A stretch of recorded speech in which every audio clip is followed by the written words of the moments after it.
Assalamu Walaikum assalam. alaikum. Recently visited for Umrah and I have some observation. So could you please tell me about this?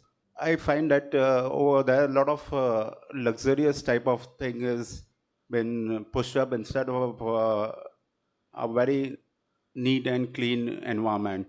Like a lot of luxurious things. The hotel charge is fantastic, like 800 riyals per day, which any ordinary city in the world will not have that type of situation. So, Islamic, is there any step taken to this extravagance, luxuries, and all that? Because every Muslim has the right to go to this place, and if the things are put to the right channel, many people will take the advantage of this. Is there any concrete attention is given to this issues? Because there is a lot of extravagant expenses and other things which should be not there in a holy place like Mecca. And even if you see in India, there is in any other religion, they have this thing, Musafir Khana, or a place where people can say a normal, at very economical rates and all that. So why don't you put some efforts to this? He was asked the question that when he went for Umrah, he found that the rates of per day in staying in hotels is very exorbitant. Say 800 yards, which is very high. Brother, let me tell you one thing. I do agree. The rates are only high during the season. During the month of Hajj, during Hajj period, it's very expensive, and during the month of Ramadan. These two are the only times when the rates escalate. Well, that's the time when more pilgrims come to the holy city of Makkah and Medina. Otherwise, in off-season, it is one of the cheapest in the world. 800 riyal, what we're talking about the peak season. So the rates in hotels close to the Haram is one of the most expensive in the world and one of the cheapest in the world. 800 riyal is nothing. What we're talking about 800 riyal is about a 5-star hotel. So 800 riyal comes to about 10,000 rupees. So if you take the rates of the 5-star hotel close to the Haram, where the Makkah, Medina, in off-season, it is the cheapest in the world. Cheapest in the world, I'm telling you that. You can even stay for 150 riyals. 2,000 rupees, no 5-star hotel you'll get. Even for 1,000 rupees, off-season, 125 riyals, I'm telling you that. 5-star hotels. But in season, 2,000, 3,000 riyals, which becomes the most expensive in the world. Your question should have been Umrah, it should have been Hajj. Umrah is normally done in off-season. Except if you're Umrah during Ramadan. That time, during the last 10 days, it's sometimes even more expensive than Hajj season. But during the other times of Umrah, it is very cheap. A poor person can even stay in a 5-star hotel during off-season, if he wants to do Umrah. Now coming to your question, during Hajj season, why is it expensive? I fail to realize that according to me, after seeing the facility the Saudi government has given for Hajj, I am saying because of the Saudi government, it is even possible for a very poor man to do Hajj. The facility the Saudi government gives, if you see the Haramain, both the Haramains, the facility they have, the toilets they have provided. Imagine more than 2 million people coming for Hajj at one time during Ramadan, and the facility they have given toilet. They have put Italian marble in toilet. Poor people don't get to live in Italian marble. In toilet they have put Italian marble. They have got escalators, and they take only a few riyals. So as far as the airfare is concerned, number one, the government subsidizes the airfare.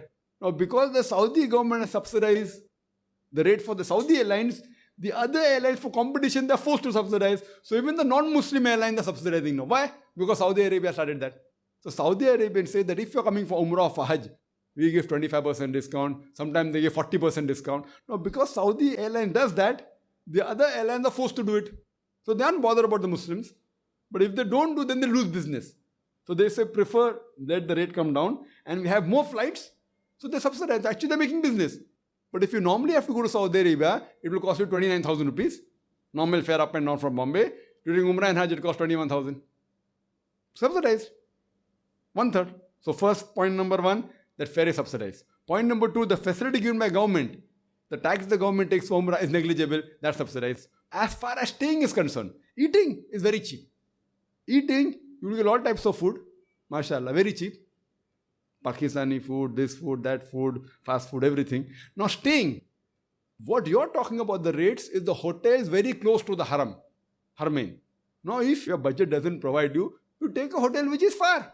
I know even during Hajj season, there are hotels which are costing 50 riyals a day. So whether you're staying close to the Haramain, whether 5-star hotel or small hotel, even if you take close to the Haramain, the cost of the land is expensive. The cost of land is expensive. So even if it's not a 5-star hotel, it's expensive.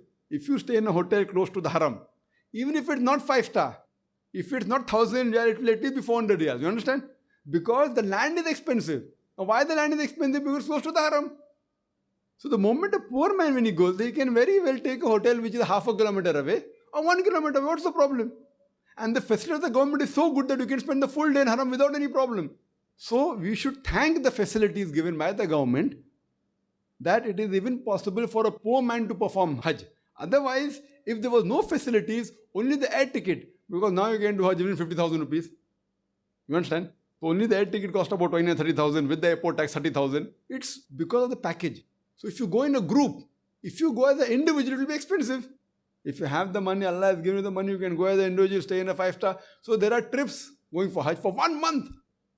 So 1 month you're living, lodging, boarding, everything for 30,000 rupees. It's dirt cheap. 1,000 a day you're paying actually. For traveling internal, Jeddah to Makkah to Medina and back, where will you get? 1,000 a day. If you go to America and you want to spend 1,000 a day, when you go to SOTC trips, they're so expensive. So if you compare that with the haram, for 30 days average, you are spending less than 1,000 rupees.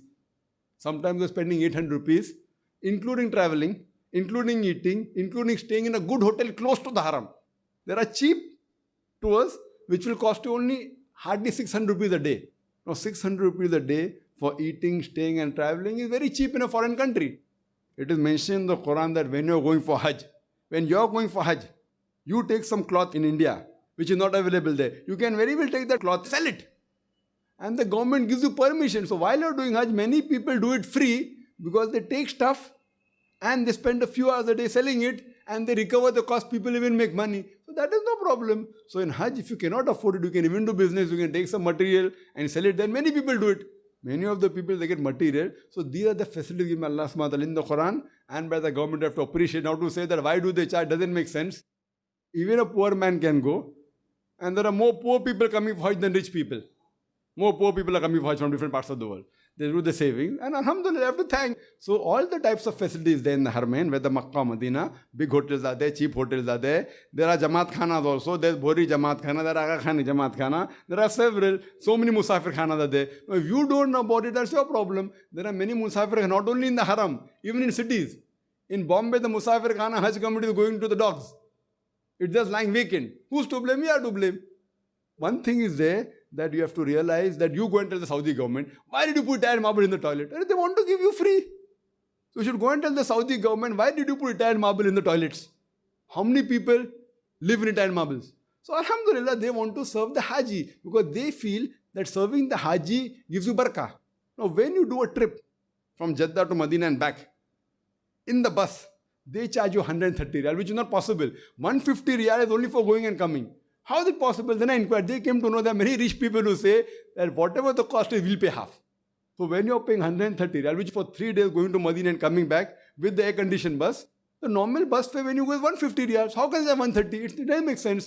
So when I inquired, they told me that whatever the cost is, 50% is paid by rich people. They say we want to subsidize it. So if they want to subsidize it, why go in air-conditioned bus?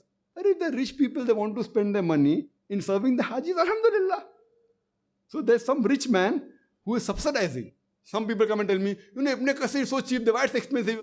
Because the rich people in Ramadan, what they say, whatever the cost is, we'll pay half.